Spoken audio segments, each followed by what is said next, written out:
अचानक विनय को एहसास हुआ कि वह तो बाप है, फिर भी 5 महीने के बेटे से 5 दिन की दूरी भी उससे सहन नहीं की जा रही है। लेकिन दीप्ति तो माँ है। 5 बरस जिस बेटे को उसने सीने से लगाकर पाला पोसा, उससे वह इतने महीनों किस तरह से अलग रह पाई होगी। सचमुच वह कितना निर्दयी और छोटे दिल का है, जो एक मासूम को उसकी माँ से जुदा कर दिया। यदि दीप्ति नन्हे को लेकर हमेशा के लिए चली गई तो कैसे जी पाएगा वह अपने जान से प्यारे बेटे के बिना।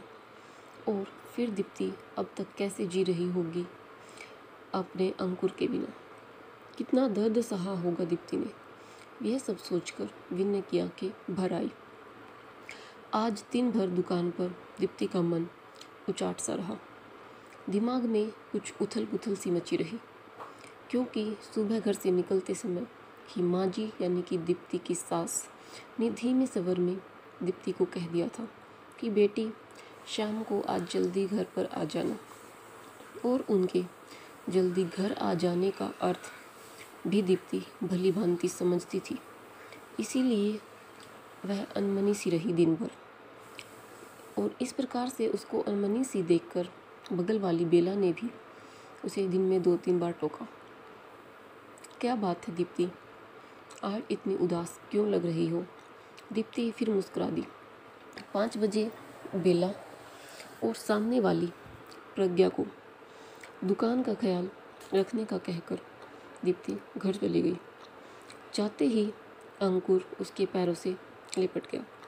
माँ जी ने उसे चाय दी और तैयार होने को कहा।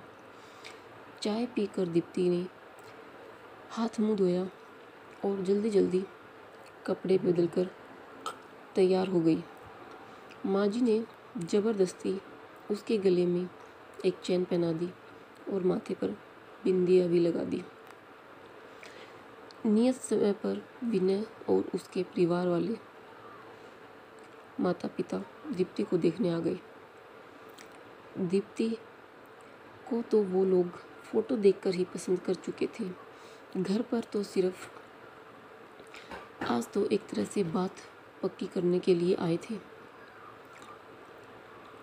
और बात पक्की करके विवाह का मुहूर्त निकालना चाहते थे। विनय की माताजी ने शगुन देकर दीप्ति को एक तरह से अपनी बहू बना लिया। दीप्ति की सास आंखें भर आई। ठीक इसी तरह एक दिन माँ जी ने शगुन देकर दीपक के लिए उसे अपने घर की बहू बनाया था। हमने स्वीकार किया था। तब मन में कितनी उमंगें थी, कितना जोश था, कितना उत्साह था। नए जीवन में प्रवेश करने की खुशी थी, नए परिवार के साथ बनने की प्रसन्नता थी। और आज वही सब दोबारा से दोहराया जा रहा था, लेकिन मन में कोई भी नई उमंग, कोई खुशी व उत्साह नहीं था। उल्टे दुखी और बुझा बुझा सा मन है। रात में अंकुर ने दीप्ति के गले में बाहें डालकर बड़े लाड से पूछा, मम्मी वो अंकल और दादा दादी कौन थे जो तुम्हारे दादाजी के दोस्त और उनका परिवार था बेटा। दीप्ति ने उसके सिर पर हाथ रखते हुए प्यार से हाथ फेरते हुए कहा। अंकुर उससे चिपक कर जल्दी ही सो गया, पर दीप्ति को अभी नींद नहीं आ रही थी। आज 6 साल पहले ही तो दीपक से विवाह हुआ था दीप्ति का। वह सब इन बातों को दोबारा से सोच रही थी। प्यार करने वाला पति, दिन भर स्नेह बरसाने वाले सास ससुर पाकर दीप्ति को मानो दोनों जहां की खुशियाँ मिल गई थी। बचपन में ही दीप्ति के माता पिता की मृत्यु हो गई थी। वह मामा मामी के यहाँ पली बड़ी थी। मामा मामा ने ही उसका पालन पोषण किया था। उन्होंने उसे बहुत अच्छे से रखा। फिर भी दीप्ति का मन किसी को माँ पिताजी कहने को तरस रहा था। शादी के बाद दीपक के माता पिता ने उसे भरपूर प्यार दिया, स्नेह दिया। दीपक उनका इकलौता बेटा था। दीप्ति के रूप में उन्हें बहू नहीं, एक बेटी मिली थी। साल भर के अंदर ही अंकुर का जन्म हो गया था। दीप्ति और दीपक के प्यार का अंकुर दीपक बेटी चाहता था। फिर भी वह बेटे के जन्म पर खुश हुआ। उसी ने बहुत लाड प्यार से उसका नाम अंकुर रखा था। अपने नए परिवार में दीप्ति बहुत संतुष्ट, प्रसन्न थी। सबके प्यार व अंकुर के लालन पालन में वह अपने बचपन के अभाव और माता पिता की कमी को एक तरह से, अपने माता पिता की असमय हुई मृत्यु के हादसे को एक तरह से भूल ही गई थी। अब जीवन से दीप्ति को कोई शिकायत नहीं थी। वह अपने जीवन में बहुत खुश थी, हर तरह से सुख, समृद्ध और संतुष्ट थी। लेकिन क्रूर होने को दीप्ति का यह सुख रास नहीं आया। मामूली से बुखार में एक दवाई के रिएक्शन से दीपक की हालत ऐसी हो गई, ऐसी बिगड़ी कि मात्र 3 दिनों में ही वह दीप्ति, अंकुर और अपने माता पिता इस दुनिया को से ही चल बसा। दीप्ति का मस्तिष्क शून्य हो गया। 4 दिन पहले तक हंसता खिलखिलाता दीपक यूं अचानक ही चला गया कि आज दुनिया में कहीं उसका नामो निशान तक बाकी न रहा। दीप्ति की दुनिया ही उजड़ गई मानो। नन्हे अंकुर का रोना भी उसको सुनाई नहीं देता था। वह बिल्कुल शून्य हो गई थी। मात्र 2.5 साल का ही तो था वह, और उसके सिर से पिता का साया उठ गया। इस घटना से दीप्ति पूरी तरह से झकझोर सी गई थी। दीपक के माता पिता ने अपने दिल पर पत्थर रखकर इस हादसे को बर्दाश्त किया और अंकुर व दीप्ति को संभालने में अपना गम, अपनी पीड़ा और अपने दुख को भुलाने लगे।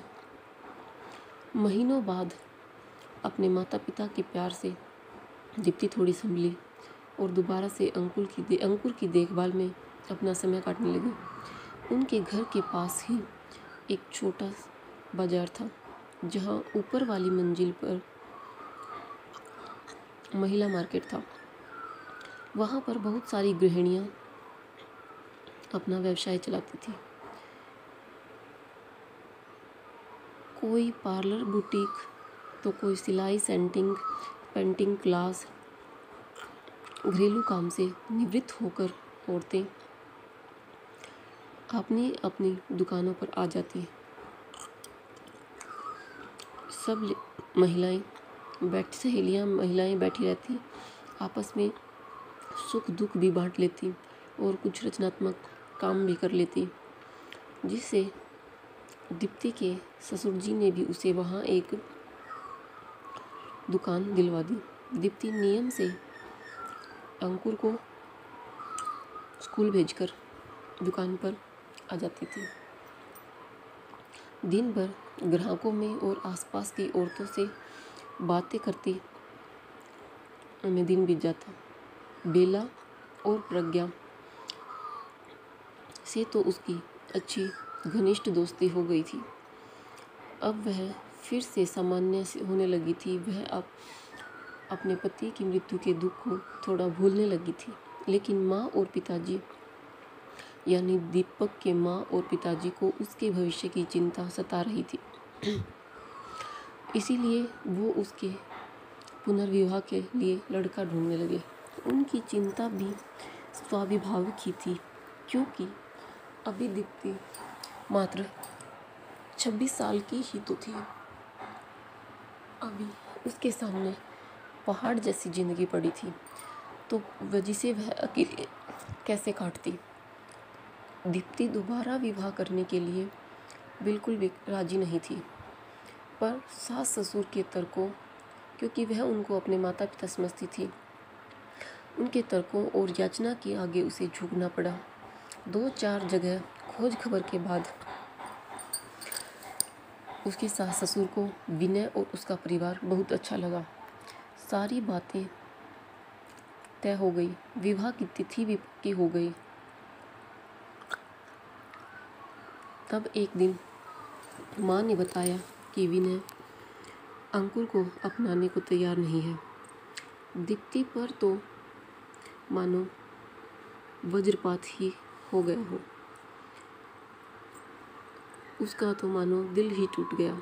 उस मासूम से तो पिता का प्यार छीन ही लिया था किस्मत ने, अब माँ भी छीन जाएगी। माँ, मैं ये विवाह नहीं करूँगी। मैंने आपकी बात मानी, लेकिन मैं अंकुर से अलग नहीं रह सकती। विनय से कहिए, अगर मुझसे विवाह करना चाहता है तो मेरे बेटे मेरे अंकुर को भी अपनाना पड़ेगा, वरना मुझे इस रिश्ते में और विनय में कोई दिलचस्पी नहीं है। दीप्ति ने साफ सपाट शब्दों में अपनी सास को कह दिया, ऐसा मत बोल बेटी, हम हैं ना अंकुर के साथ। सब जगह तुम्हारे विवाह की खबर फैल चुकी है और मुझे विश्वास है तुम अपने अच्छे व्यवहार से विनय का मन जीत लोगी, तो शायद एक दिन वह अंकुर को भी अवश्य अपना लेगा। तब अंकुर को माता पिता दोनों मिल जाएंगे। माँ ने दीप्ति को समझाया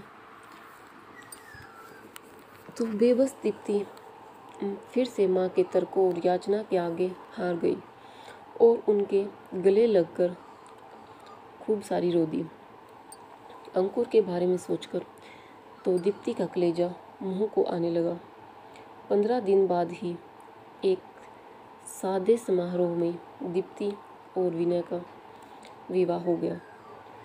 कुछ दिन विनय के माता पिता दोनों के साथ रहे, फिर वापस अपने मकान दिल्ली चले गए।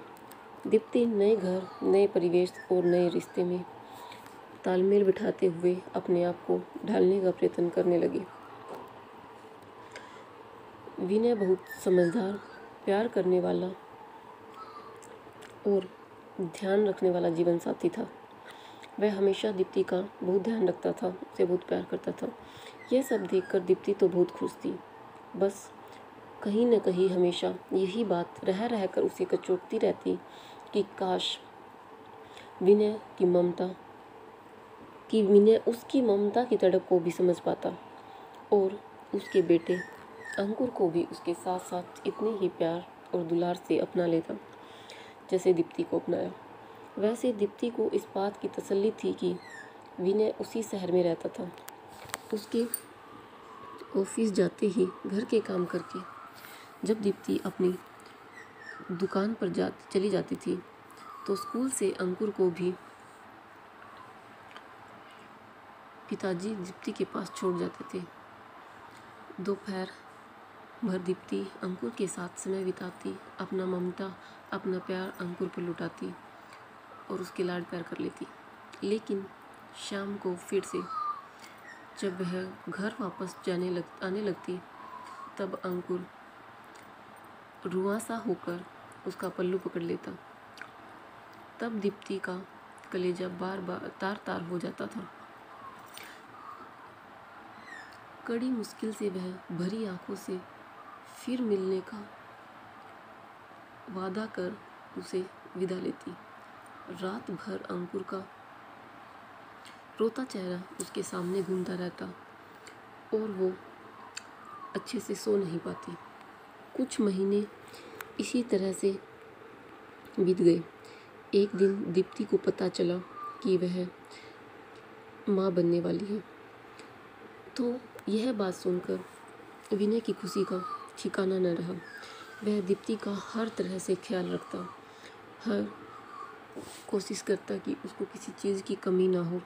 कुछ और महीने बीतने पर दीप्ति का दुकान जाना भी बंद हो गया और अंकुर से मिलने का जरिया भी बंद हो गया। कभी कभी माँ पिताजी अंकुर को दीप्ति के घर ले आते, पर रोज़ रोज़ तो माँ पिताजी भी अंकुर को रोज़ घर ले आए ये संभव न था। उसका हृदय बहुत ही विकल परेशान रहता। वह हमेशा अंकुर के बारे में सोचती रहती। नियत समय पर दीप्ति ने एक बेटे को जन्म दिया। इस समय विनय के माता पिता उसके पास आ गए। जब नन्हा 3 महीने का हो गया तो वे लोग वापस से दिल्ली चले गए। अब दीप्ति दिन भर नन्हे की देखभाल में लगी रहती। नन्हे की देखभाल के दौरान उसे हर पल अंकुर की याद सताती रहती। वह फिर से उन पलों को याद करती कि कैसे उसने अंकुर का लालन पालन किया था, और वह उन बातों को याद करके फिर से अंकुर से मिलने के लिए तड़प उठती। वह दोपहर में अक्सर नन्हे को सीने से लगाकर अंकुर की याद में अकेले रोती रहती थी। उसके मन में अंकुर के बचपन की स्मृतियाँ दोबारा से जीवित हो जाती। वह उसकी मासूमियत भरी बातें, उसका मासूम सा चेहरा सुनने को तरस जाती। जीवन साथी मिलने और दोबारा माँ बनने के बावजूद भी वो अधूरी थी। विनय ऑफिस से आकर घंटों नन्हे के साथ खेलता रहता। रात में भी उठकर उसे संभालता, उसे घुमाने ले जाता। नन्हा अब धीरे धीरे 5 महीने का हो गया था। उसकी किलकारी से घर गूंजता रहता। नन्हे को अब वैक्सीन लगवाने के बाद दीप्ति घर लाई तो उसे बुखार हो गया। वह सारा दिन रोता रहता और इस वजह से थोड़ा चिड़चिड़ करता रहता। दीप्ति उसे संभालते संभालते बहुत थक गई थी। वह कमज़ोर सी हो गई थी। विनय, अगर आप इजाज़त दें तो मैं कुछ दिनों के लिए माँ के यहाँ हो आऊँ विनय नन्हे को लेकर। वहाँ नन्हे की देखभाल भी ठीक से हो जाएगी, उसने विनय से पूछा। तो विनय ने कुछ देर सोचा और फिर बोला, हाँ दीप्ति, हो आओ, तुम्हें भी थोड़ा आराम मिल जाएगा। इस तरह से इसके चिड़चिड़े होने के बाद तुम इसे संभालते संभालते बहुत थक गई हो, और तुम मेरी चिंता मत करना। ऑफिस की कैंटीन बहुत अच्छी है, मैं वहीं खाना खा लिया करूँगा। विनय ने सहर्ष अनुमति दे दी। दीप्ति भी खुशी खुशी नन्हे को लेकर माँ के घर आ गई। नन्हे को सारा दिन अब माँ पिताजी संभाल लेते और दीप्ति का पूरा समय अंकुर की देखभाल में बिताती। उसे नहलाना, धुलाना, खाना खिलाना, सब अब अंकुर का सारा काम दीप्ति ही करती। महीनों बाद अंकुर रात भर उससे लिपट कर सोया। वह उसे नई नई कहानियाँ सुनाती। दीप्ति अब अंकुर से मिलने के बाद बहुत खुश थी और उसकी ममता भी पूर्ण रूप से संतुष्ट थी। दीप्ति के जाने के बाद विनय जब शाम को घर आता तो खाली घर उसे काटने को दौड़ता, क्योंकि ना वहाँ पर उसकी पत्नी दीप्ति मिलती और ना ही वह छोटा सा बच्चा जिसके वह बहुत लाड करता था। उसे दीप्ति और नन्हे की बहुत याद आ रही थी। देर रात तक वह टीवी देखकर अपना मन बहलाता रहता। रात में सोता तो उसे नींद में भी लगता कि जैसे कि उसका नन्हा सा बेटा रो रहा है या कुनमुना रहा है। वह फिर से चौंक कर जाग जाता। उसे न घर में न ही ऑफिस में चैन आ रहा था। ऑफिस में भी उसका मन काम में नहीं लग रहा था और घर का सन्नाटा भी उसे काटने को दौड़ रहा था। अचानक विनय को एहसास हुआ कि वह तो बाप है, फिर भी 5 महीने के बेटे से 5 दिन की दूरी उसे सहन नहीं की जा रही है। लेकिन दीप्ति तो अंकुर की माँ है। 5 बरस जिस बेटे को उसने सीने से लगाकर पाला पोसा इतना बड़ा किया, उससे इतने महीनों वह किस तरह से अलग रह पाई होगी। सचमुच वह कितना निर्दयी और छोटे दिल का है, जो एक मासूम को उसकी माँ से जुदा कर दिया। यदि दीप्ति नन्हे को लेकर हमेशा के लिए चली गई तो वह कैसे जी पाएगा उन दोनों के बिना। अपने जान से प्यारे बेटे के बिना वह कैसे जी पाएगा। और फिर दीप्ति आज तक कैसे जी रही होगी अंकुर के बिना। कितना दर्द सहा होगा उसने। विनय की आंखें ये सब बातें सोचकर भर आई। वह दीप्ति को अपना मान सकता है तो उससे उत्पन्न अंश को अपना क्यों नहीं मान सकता। अंकुर के सिर से पाप का साया उठ गया तो उसमें अंकुर की क्या गलती है। वह छोटा सा बच्चा है जिसे अब तक समझ भी नहीं थी। कैसे वह इतना छोटे मन का स्वार्थी हो गया। उसे पश्चाताप होने लगा अपने किए हुए पर। अगले ही दिन वह दीप्ति के घर जा पहुंचा। नन्हे को गोद में लिए दीप्ति अंकुर को मान मनुहार करके खाना खिला रही थी। उसके चेहरे पर ममता की एक अलग सी चमक झिलमिला रही थी। विनय ने उसे इतना प्रसन्न अपने घर में कभी भी नहीं देखा था। वह मुग्ध होकर दीप्ति को देखता ही रह गया। आज तक उसने एक माँ से यह गौरवमयी आंतरिक प्रसन्नता छीन रखी थी, जिसे सोचकर वह उसका मन ग्लानि से भर उठा। विनय पर नजरें पड़ते ही दीप्ति का चेहरा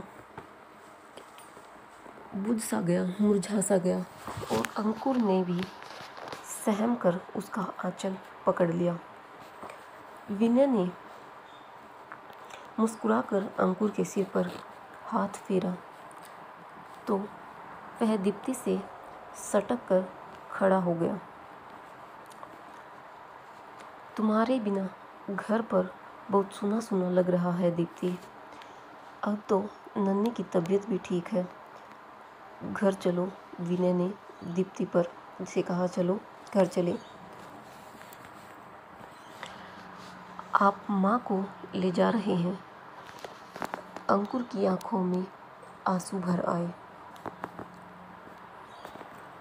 क्योंकि अंकुर को फिर से लगा कि यह अंकल माँ को दोबारा से ले जाएंगे। केवल माँ को ही नहीं बेटा, आपको भी अपनी माँ के साथ घर चलना है। आपको भी लेने आया हूँ। अब से आप भी माँ के साथ ही रहेंगे। विनय ने प्यार से अंकुर के सिर पर हाथ फेरते हुए कहा, सच अंकल। यह सुनकर तो अंकुर बहुत प्रसन्न हो गया। उसकी खुशी का ठिकाना नहीं रहा।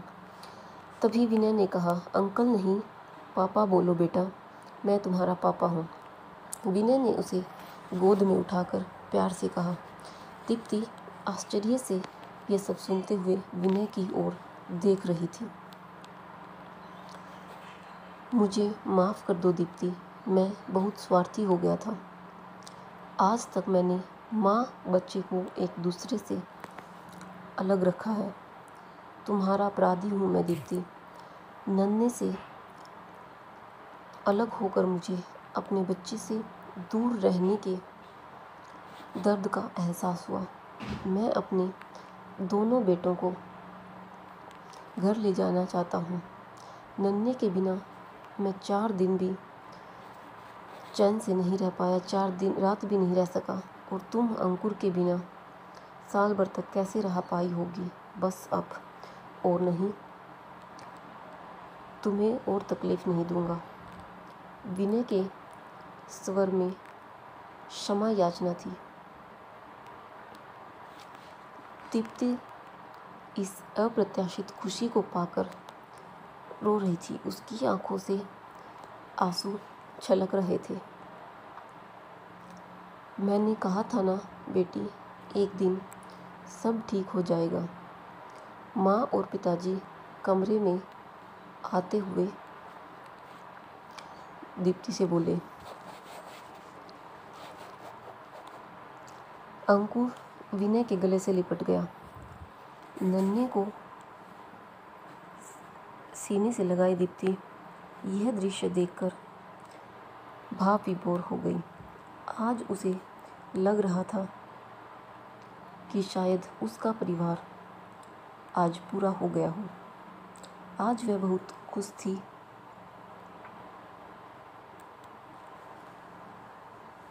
दोस्तों, आपको कहानी कैसी लगी कमेंट करके ज़रूर बताइए